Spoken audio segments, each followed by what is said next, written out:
Hello दोस्तों, स्वागत है आप सभी का आपके अपने पसंदीदा चैनल जीएसबी हॉरर स्टोरी पर। मैं हूं आपका दोस्त और आज की रात का साथी। दोस्तों, दुनिया में कुछ जगहें ऐसी होती हैं जहां विज्ञान खत्म हो जाता है और रूहों का साम्राज्य शुरू होता है। कुछ रास्ते मंजिल तक नहीं जाते बल्कि सीधे मौत के मुंह में ले जाते हैं। आज की कहानी एक ऐसे ही रास्ते की है, एक ऐसा शापित रास्ता जहां जिसने भी कदम रखा वो इतिहास बन गया। ये कहानी मेरी नहीं है, बल्कि ये किस्सा एक ऐसे बदकिस्मत इंसान का है जो मेरा कॉलेज का दोस्त था, लेकिन आज उसका नाम लेने से भी रूह कांप जाती है। तो अपने हेडफोन लगा लीजिए, कमरे की बत्ती बुझा दीजिए और चलिए शुरू करते हैं आज का खौफनाक सफर। बात करीब 3 साल पुरानी है। हम दोस्तों का एक ग्रुप था जो अक्सर वीकेंड पर घूमने जाया करता था। लेकिन ये कहानी हम सब की नहीं, बल्कि हमारे ही ग्रुप के एक लड़के समीर की है। समीर एक निडर, हट्टा-कट्टा और विज्ञान को मानने वाला लड़का था। उसे भूत प्रेतों की बातों पर हंसी आती थी। वो अक्सर कहता था, डर सिर्फ दिमाग का वहम है और कुछ नहीं। लेकिन उसे नहीं पता था कि जिस वहम का वो मजाक उड़ा रहा है, वही वहम एक दिन उसकी हकीकत निगल लेगा। ये घटना उत्तर भारत के एक छोटे से गांव रामपुर के बाहरी इलाके की है। रामपुर और उसके पड़ोसी गांव बीनापुर के बीच में एक बहुत बड़ा और पुराना शमशान घाट पड़ता था। इस शमशान घाट का नाम था काल भैरव शमशान। गांव वालों के बीच एक पुरानी मान्यता थी। शमशान के ठीक बीचों बीच से एक कच्ची पगडंडी यानी रास्ता गुजरती थी। ये रास्ता दोनों गांवों की दूरी को 10 किलोमीटर से घटाकर सिर्फ 2 किलोमीटर कर देता था। दिन के उजाले में तो इक्का दुक्का लोग, वो भी जो बहुत मजबूर होते थे, वहां से गुजर जाते थे। लेकिन सूरज ढलने के बाद, यहाँ तक कि अमावस की रात छोड़ो, पूर्णिमा की रात को भी उस रास्ते पर जाने की कोई हिम्मत नहीं करता था। कहा जाता था कि 100 साल पहले वहाँ एक अघोरी ने तंत्र साधना की थी, जिसे गांव वालों ने बीच में भंग कर दिया था। मरते वक्त उस अघोरी ने श्राप दिया था कि जो भी इस शमशान के बीच वाले रास्ते से रात के पहर गुजरेगा, वो न तो इस पार का रहेगा न उस पार का, वो इसी शमशान की मिट्टी में मिल जाएगा। उस दिन समीर को किसी ज़रूरी काम से बीनापुर जाना पड़ा। उसकी मोटरसाइकिल खराब थी, इसीलिए वो पैदल ही निकल गया। काम निपटाते निपटाते उसे काफ़ी देर हो गई। घड़ी में रात के 11 बज चुके थे। सर्दियों की रात थी और घना कोहरा चारों तरफ फैला हुआ था। हाथ को हाथ दिखाई नहीं दे रहा था। समीर को वापस रामपुर लौटना था। पक्का रास्ता 10 किलोमीटर लंबा था और उस वक्त कोई वाहन मिलने की उम्मीद नहीं थी। समीर थका हुआ था और उसे घर जल्दी पहुंचना था। वो उस तिराहे पर खड़ा था जहां से एक रास्ता हाईवे की तरफ जाता था और दूसरा उस शापित शमशान की तरफ। समीर ने अपने फ़ोन की टॉर्च जलाई। बैटरी 15% थी। उसने सोचा, 10 किलोमीटर कौन चलेगा, शमशान वाला रास्ता सिर्फ 20 मिनट का है और भूत वूत कुछ नहीं होते। ये सब गांव वालों की मनगढ़ंत कहानियां हैं। यही उसकी ज़िंदगी की आखिरी और सबसे बड़ी गलती थी। जैसे ही उसने उस कच्ची एक मिनट रुकिए दोस्तों, यहाँ समीर ने शॉर्टकट लेकर बहुत बड़ी गलती की। अगर आप समीर की जगह होते और रात के 11 बजे शमशान वाला रास्ता 2 किलोमीटर का होता और हाईवे 10 किलोमीटर का, तो आप कौन सा रास्ता चुनते? कमेंट में सच सच बताना, शमशान या हाईवे। हवा का रुख बदल गया। बाहर जो हवा ठंडी थी, शमशान की सीमा में घुसते ही वो हवा भारी और उमस भरी हो गई। चारों तरफ सन्नाटा था, लेकिन वो सन्नाटा ऐसा नहीं था जो सुकून दे, बल्कि ऐसा सन्नाटा जो कानों में चुभ रहा था। सिर्फ उसके जूतों की आवाज खच खच खच गूंज रही थी। समीर थोड़ा आगे बढ़ा। करीब 5 मिनट चलने के बाद उसे एक अजीब सी बदबू आने लगी। ये बदबू किसी मरे हुए जानवर की नहीं थी, बल्कि ताजे जले हुए मांस और कपूर के जलने की मिली-जुली गंध थी। समीर ने अपनी नाक पर रुमाल रखा और बड़बड़ाया, शायद कोई चिता अभी ठंडी नहीं हुई होगी। लेकिन ये अजीब था, क्योंकि कोहरे के कारण उसे दूर दूर तक कोई आग या चिंगारी नहीं दिख रही थी। तभी अचानक उसकी टॉर्च की रोशनी फड़फड़ाने लगी। समीर रुका। उसने टॉर्च को ठोका। रोशनी वापस आ गई, लेकिन इस बार रोशनी में उसे कुछ दिखा। बड़े सूखे हुए बरगद के पेड़ के नीचे कोई बैठा था। समीर ने आवाज दी, कौन है वहां? कोई जवाब नहीं आया। समीर थोड़ा और करीब गया। वो एक बूढ़ा आदमी लग रहा था जिसने फटे पुराने कपड़े पहने थे और वो जमीन की तरफ मुंह करके हिल रहा था। समीर को लगा शायद कोई भिखारी है या कोई नशेड़ी। उसने फिर कहा, बाबा ये रास्ता ठीक है ना आगे जाने के लिए? उस बूढ़े ने अपना हिलना बंद किया। धीरे धीरे, बहुत धीरे धीरे उसने अपना सर ऊपर उठाया। समीर की सांसें हलक में अटक गईं। उस बूढ़े का चेहरा नहीं था। जहां आंखें और नाक होनी चाहिए थीं, वहां सिर्फ सपाट चमड़ी थी, जैसे मोम का पुतला पिघल गया हो। सिर्फ एक मुंह था जो अब धीरे धीरे एक अमानवीय मुस्कान में खुल रहा था। समीर की चीख उसके गले में ही घुट गई। उसका विज्ञान और उसका तर्क उस एक पल में ध्वस्त हो गया। वो पलटा और पूरी ताकत से पीछे की तरफ भागा। दोस्तों, समीर की हालत तो खराब थी, लेकिन मुझे पता है कि आप लोग निडर हैं जो अब तक इस खौफनाक सफर में मेरे साथ बने हुए हैं। इससे पहले कि हम आगे बढ़ें और देखें कि समीर के साथ आगे क्या हुआ, एक छोटा सा काम कीजिए। अगर आप चाहते हैं कि ऐसी डरावनी कहानियां हम रोज लाते रहें, तो नीचे वो सब्सक्राइब का बटन है, उसे दबाकर हमारे परिवार का हिस्सा बन जाइए। और हाँ, मुझे बहुत खुशी होती है ये जानकर कि हमारी GSB हॉरर स्टोरी की फैमिली दुनिया के किस किस कोने में बैठी है। तो अभी कमेंट बॉक्स में अपना शुभ नाम और आप ये वीडियो किस शहर, गांव या राज्य से देख रहे हैं जरूर लिखें। अगली वीडियो की शुरुआत में मैं खुद आप लोगों के नाम यानी शाउट आउट लूंगा जिन्होंने अपना नाम और अपनी जगह बताई है। मैं देखना चाहता हूं कि मेरे सबसे ज्यादा दोस्त कहां से हैं, यूपी से, बिहार से, दिल्ली से, मुंबई से या कहीं और से। तो जल्दी से कमेंट करिए, मैं इंतजार कर रहा हूं। चलिए, अब कमेंट कर दिया तो वापस लौटते हैं। वो भाग रहा था पागलों की तरह। उसका दिल इतनी जोर से धड़क रहा था कि उसे लग रहा था कि पसलियां टूट जाएंगी। उसे लगा कि वो अभी 2 मिनट में वापस मेन रोड पर पहुंच जाएगा जहां से वो अंदर आया था। वो भागता रहा 5 मिनट, 10 मिनट, 15 मिनट, लेकिन रास्ता खत्म नहीं हो रहा था। ये नामुमकिन था। वो मुश्किल से 250 मीटर अंदर आया था, लेकिन वापस लौटने में उसे 15 मिनट लग चुके थे और अब भी चारों तरफ वही कोहरा और वही शमशान था। समीर रुका, उसकी सांस फूल रही थी। उसने घुटनों पर हाथ रखकर सांस ली और जब उसने सर उठाया तो उसकी रूह कांप गई। वो उसी सूखे बरगद के पेड़ के सामने खड़ा था।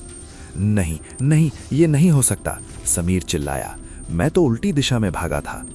तभी उसके पीछे से किसी के चलने की आवाज आई। सूखे पत्तों पर कदमों की आहट, झम झम। नहीं, ये पायल की आवाज नहीं थी, ये भारी कदमों की आवाज थी, जैसे कोई बहुत वजनदार चीज घिसट रही हो। समीर ने पीछे मुड़कर देखा। कोहरे में उसे कई परछाइयां दिखाई दी। एक नहीं, 2 नहीं, बल्कि सैकड़ों धुंधली काली परछाइयां। वो सब उसी की तरफ देख रही थीं। हालांकि उनके चेहरे साफ नहीं थे, लेकिन समीर महसूस कर सकता था कि वो उसे घूर रहे हैं। समीर फिर भागा। इस बार उसने दिशा बदल दी। वो पगडंडी छोड़कर झाड़ियों के बीच से भागा। कांटे उसके कपड़ों को फाड़ रहे थे, उसके चेहरे पर खरोंचें आ रही थीं, लेकिन उसे दर्द का एहसास नहीं हो रहा था। उसे सिर्फ अपनी जान बचानी थी। भागते भागते उसे दूर एक रोशनी दिखाई दी, एक लालटेन।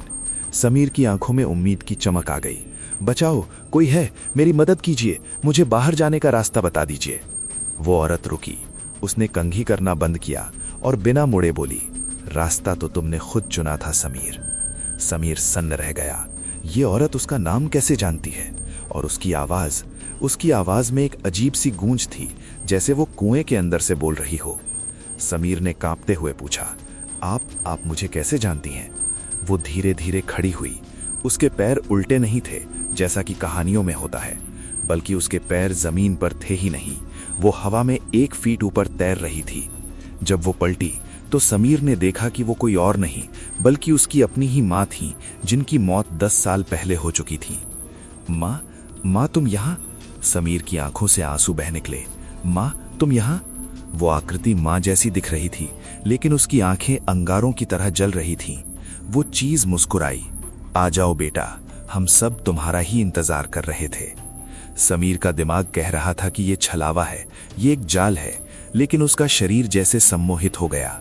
वो न चाहते हुए भी उस झोपड़ी की तरफ खींचा चला जा रहा था। तभी उसके फोन की घंटी बजी। उस सन्नाटे में वो रिंगटोन किसी धमाके जैसी लगी। समीर का सम्मोहन टूटा। उसने फोन देखा, सिग्नल नहीं थे, लेकिन स्क्रीन पर अलार्म बज रहा था, जो उसने गलती से सेट किया होगा। उसे एक पल के होश ने उसे बचाया। उसने देखा कि वो किसी झोपड़ी की तरफ नहीं बल्कि एक जलती हुई चिता की तरफ बढ़ रहा है। अगर वो 2 कदम और आगे बढ़ा होता तो वो सीधे आग में गिरता। वो औरत, वो झोपड़ी, सब गायब हो गईं। वहां सिर्फ एक ताजी जलती हुई चिता थी और उसके चारों ओर गोल घेरे में वो अघोरी जैसे दिखने वाले साए। समीर समझ गया कि ये जगह उसके दिमाग के साथ खेल रही है। ये शापित रास्ता उसे जाने नहीं देगा। उसने अपनी जेब से हनुमान चालीसा, जो उसकी माँ ने उसे बचपन में दी थी और वो हमेशा पर्स में रखता था, भले ही वो मानता नहीं था, निकाली। उसने चालीसा को मुट्ठी में भींचा और आंखें बंद करके पूरी ताकत से दौड़ लगा दी। वो मंत्र नहीं पढ़ पा रहा था, डर के मारे उसके मुंह से आवाज नहीं निकल रही थी, बस वो उस किताब को पकड़े हुए था। उसने महसूस किया कि अदृश्य हाथ उसके कपड़े खींच रहे हैं। किसी ने उसके बाल खींचे, किसी ने उसके पैर पकड़ने की कोशिश की। उसके कान में डरावनी फुसफुसाहटें गूंज रही थीं।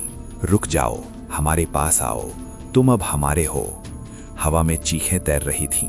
उसे लगा कि उसके कान के पर्दे फट जाएंगे, लेकिन वो रुका नहीं। उसे लगा कि उसका दम घुट रहा है, जैसे हवा में ऑक्सीजन की जगह धुआं भर गया हो।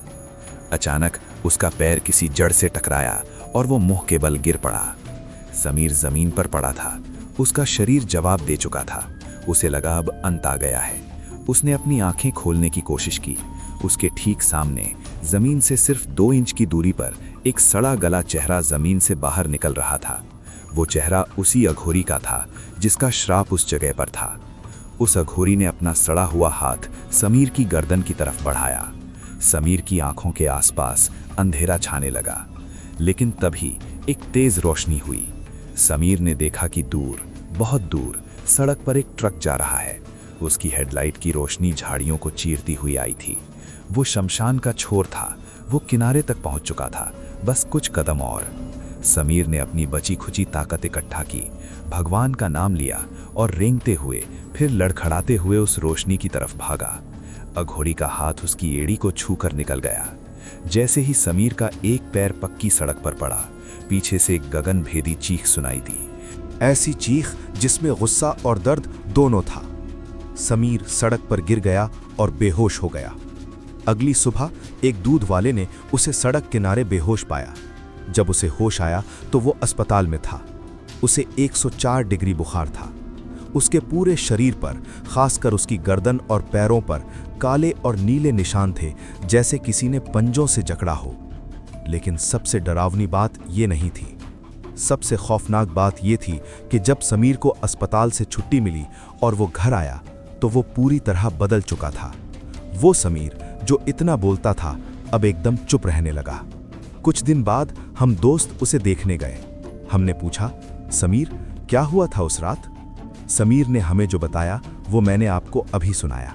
लेकिन कहानी का अंत यहाँ नहीं होता। समीर ने हमें अपनी शर्ट उतारकर अपनी पीठ दिखाई।